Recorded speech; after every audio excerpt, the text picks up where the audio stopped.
Siapa yang tidak ingin jadi terkenal? Hidup mewah dan dipuja banyak orang sering dianggap sebagai pencapaian tertinggi. Namun di balik kilauan itu ada harga mahal yang harus dibayar. Hilangnya privasi dan tekanan publik yang kejam. Entah itu zaman dulu atau sekarang, beban menjadi selebriti tetap sama beratnya. Mereka harus menghadapi skandal dan tuntutan kerja tanpa henti. Sayangnya, bagi beberapa bintang, tekanan ini begitu berat hingga menghancurkan hidup mereka. Ini kisah seorang artis dan penari populer dari Filipina. Ia mengakhiri hidupnya di apartemennya sendiri. Keputusan ini sangat mengejutkan banyak orang karena diambil tepat setelah ia makan bersama kekasih dan kakaknya. Seolah tidak ada tanda-tanda aneh sebelumnya. Apa yang sebenarnya terjadi? Delia Smith, gadis berdarah Filipina Amerika kelahiran 1966, harus dewasa sebelum waktunya. Ditinggal sang ayah, ia menjadi tumpuan ibunya untuk membantu menjaga adik-adiknya di tengah himpitan ekonomi. Nasibnya berubah drastis di usia 14 tahun saat bakatnya ditemukan oleh tim manajemen Rey de la Cruz. Delia menyambut mimpi menjadi bintang ini dengan antusias, tanpa menyadari bahwa langkah tersebut justru akan mengantarnya masuk ke sisi paling kelam dan kejam dari dunia hiburan. Di dunia hiburan, nama panggung itu segalanya. Nama yang unik bikin artis gampang diingat dan laku dijual. Awalnya, Rey de la Cruz menyarankan nama Scarlett buat Delia. Tapi nama itu rasanya kurang nampol. Akhirnya mereka harus mencari nama lain. Rey lalu teringat dengan grup bentukannya, The Soft Drink Beauties. Grup ini isinya 3 cewek yang pakai nama minuman ringan. Ada Mira Manibok, Sari Emmanuel, dan Coca-Cola Nicholas. Nah, Rey akhirnya memutuskan memasukkan Delia ke grup itu dan memberinya nama panggung yang sangat ikonik, Pepsi Paloma. Namun, ada fakta meresahkan di balik grup ini. Meski anggotanya masih di bawah umur, mereka justru dicitrakan sebagai simbol kedewasaan. Mereka diposisikan untuk membintangi film-film dengan tema dewasa dan melakukan adegan yang sangat berani, jauh melampaui usia mereka. Pepsi memulai debutnya lewat film berjudul Brown Emmanuel. Meskipun sekilas terdengar seperti film drama biasa tentang lamaran pernikahan, kenyataannya film ini dikenal luas karena muatannya yang kontroversial. Bahkan Pepsi diharuskan melakoni adegan yang sangat terbuka di film tersebut. Sebuah fakta yang cukup miris mengingat ia baru berusia 15 tahun kala itu. Pada dekade 1980-an yang merupakan masa keemasan sinema Filipina, ironisnya menampilkan aktor dan aktris di bawah umur dalam adegan yang kurang patut dianggap hal yang lumrah. Situasi ini menyebabkan banyak talenta muda dimanfaatkan demi keuntungan industri dan hanya dipandang sebagai objek visual semata. Kenyataan pahit ini tidak dapat dielakkan oleh Pepsi. Ia tampil dalam sejumlah film dengan tema yang cukup berani. Citra The Soft Drink Beauties pun bergeser nih. Mereka tidak lagi dilihat sebagai aktris remaja yang sedang meniti karir, melainkan seolah-olah adalah bintang film khusus dewasa. Tahun 1982 menjadi momen yang menggemparkan publik Filipina.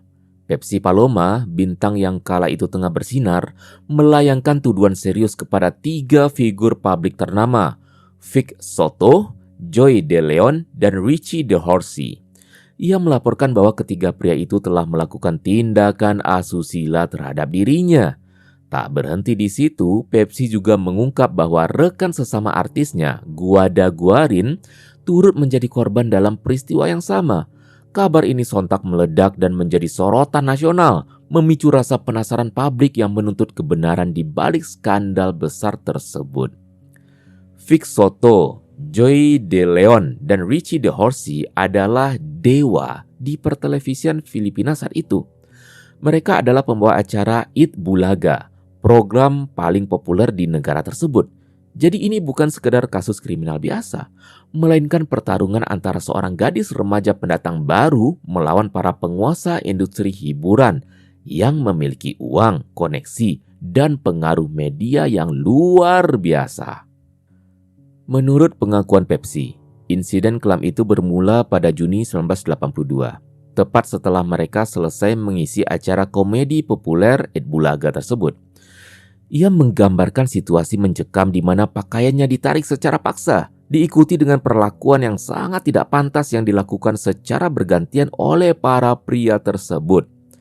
Pepsi menyebut bahwa Vic Soto memegangi kedua tangannya, membuatnya tidak berdaya, dan memudahkan yang lain untuk melakukan tindakan tidak terpuji itu. Ternyata mimpi buruk itu belum usai.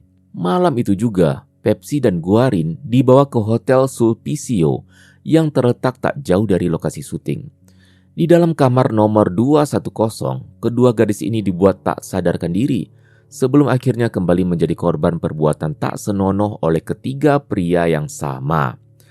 Beredar kabar bahwa kejadian di dalam kamar tersebut sempat diabadikan lewat foto. Skandal ini tidak lagi sekedar gosip hiburan, tapi berubah menjadi isu nasional ketika laporan manajer Pepsi sampai ke telinga Menteri Pertahanan Filipina saat itu. Namun, pihak tertuduh ketiga pria itu tidak tinggal diam. Mereka membantah keras semua tuduhan dan menyajikan kronologi kejadian yang sama sekali berbeda. Puncaknya pada akhir September 1982, sebuah majalah memuat pernyataan pembelaan dari ketiga pria tersebut yang juga didukung oleh Tito Soto, kakak dari Vic Soto. Tito memberikan argumen yang cukup mengejutkan. Ia mengatakan bahwa situasi sebenarnya justru terbalik. Menurut narasi buatannya, ini bukanlah kasus pria dewasa yang memanfaatkan gadis belia, melainkan justru gadis-gadis itulah yang berinisiatif menggoda dan memancing para pria tersebut. Jadi menurut versi Tito ini ya, setelah syuting acara komedi, Pepsi dan Guarin meminta ketiga pembawa acara tersebut untuk berfoto sambil mencium mereka sebagai kenang-kenangan. Lalu para gadis itu pergi ke ruang ganti di mana Tito sedang beristirahat, bersiap untuk dipijat setelah seharian rekaman. Dari sana Tito menyatakan bahwa ia menyaksikan sendiri gadis-gadis itu berciuman dengan ketiga pria tersebut secara sukarela, tidak ada paksaan sedikit pun. Selain itu, Tito juga membantah anggapan bahwa pakaian Pepsi ditarik paksa hingga rusak. Ia menyatakan bahwa pakaian itu telah rusak dari sananya. Ia membangun narasi bahwa Vic adalah sosok yang sangat lemah secara fisik. Tito bahkan mengklaim adiknya itu tidak akan menang adu panco melawan seseorang perempuan, seolah ingin menegaskan bahwa mustahil bagi Vic untuk memaksa siapapun secara fisik. Onde-mande.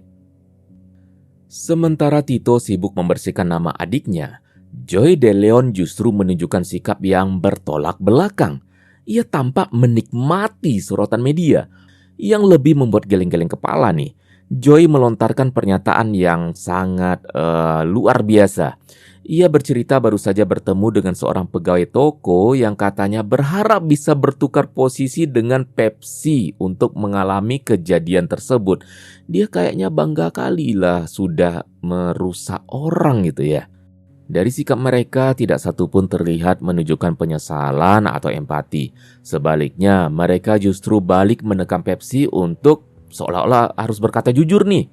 Seolah-olah gadis itulah yang sedang memanipulasi keadaan. Gila. Coba bayangkan posisi Pepsi saat itu. Apa daya seorang gadis remaja melawan opini publik yang justru memihak mereka yang punya kuasa. Rene Cayetano, pengacara Pepsi, sebenarnya sudah siap tempur di meja hijau. Namun tepat sebelum sidang dimulai, Pepsi mendadak hilang bak ditelan bumi. Ia ternyata diculik dan disekap oleh pria bernama Bienvenido Benny Benoza, sosok yang punya hubungan dekat dengan keluarga Soto. Untungnya Pepsi berhasil diselamatkan dari situasi itu. Meski Benny sudah tertangkap dan bahkan mengakui perbuatannya, ia seolah melenggang bebas begitu saja tanpa konsekuensi hukum. Namun, hanya berselang 3 bulan setelah kasus ini, terjadi perubahan sikap yang sangat drastis dari ketiga pria tersebut.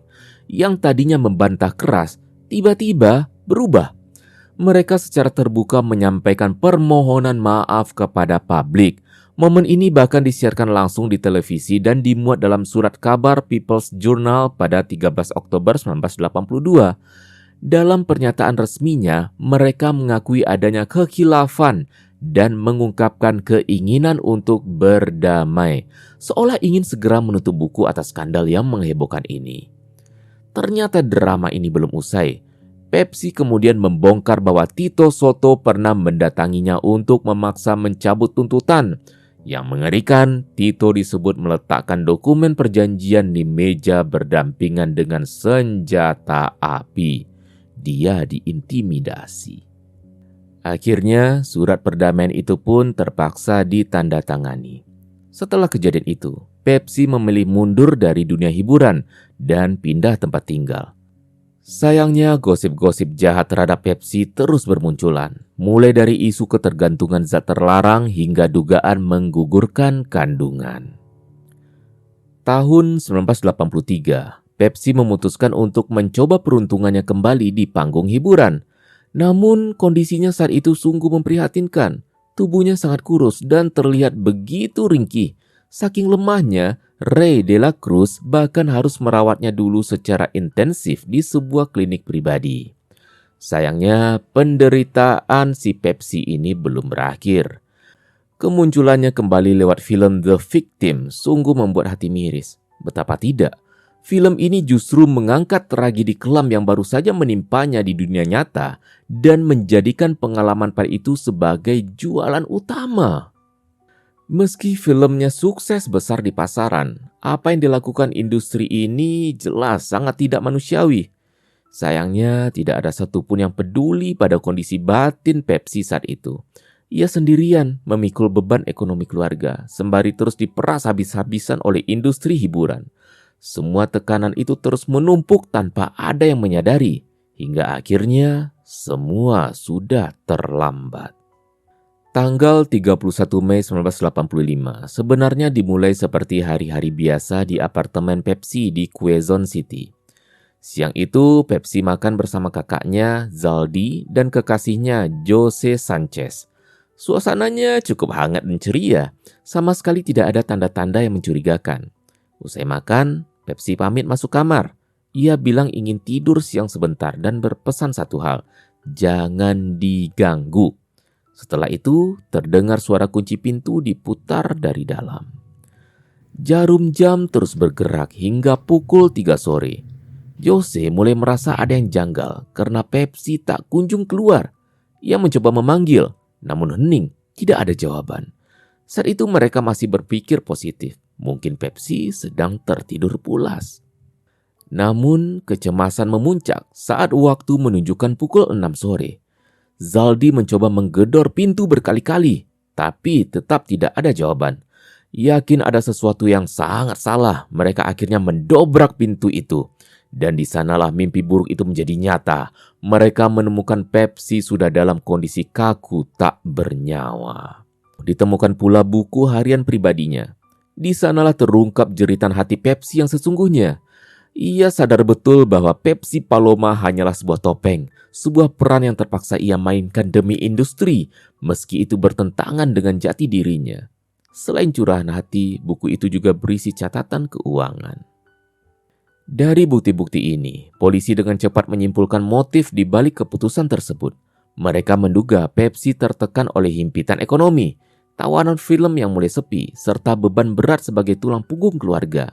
Rasa sepi itu semakin mencekik karena hubungan dengan ibunya yang dikabarkan cukup kurang baik. Pepsi seolah merasa benar-benar sendirian di dunia ini, tanpa ada satupun bahu untuk bersandar. Namun kesimpulan polisi ini dibantah mentah-mentah oleh manajer Pepsi saat itu, Babette. Babette menolak anggapan bahwa Pepsi mengalami tekanan batin akibat masalah ekonomi. Menurutnya hal itu tidak masuk akal karena pemasukan Pepsi justru sedang lancar-lancarnya.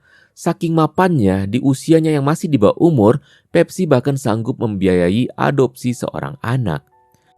Di sisi lain, Tito Soto dan rekan-rekannya kembali membantah bahwa mereka terlibat perbuatan asusila. Padahal kemarin ini, dulu itu mereka sudah sempat meminta maaf kan dan mengakui kekilafan. Sekarang tidak lagi.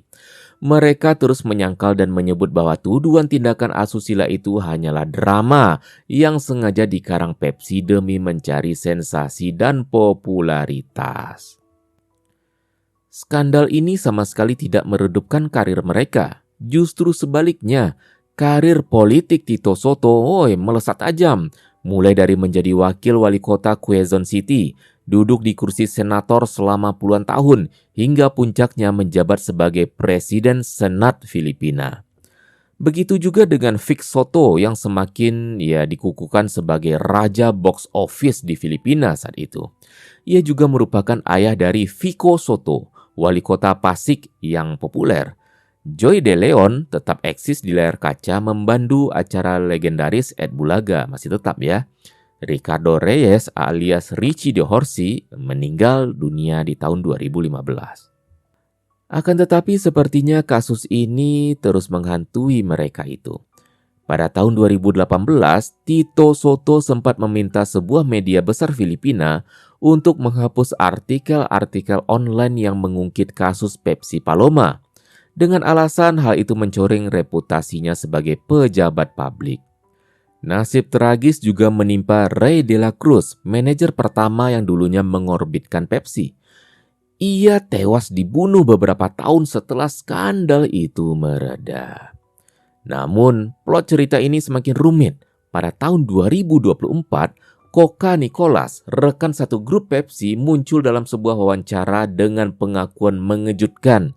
Ia membantah adanya insiden tindakan asusila tersebut.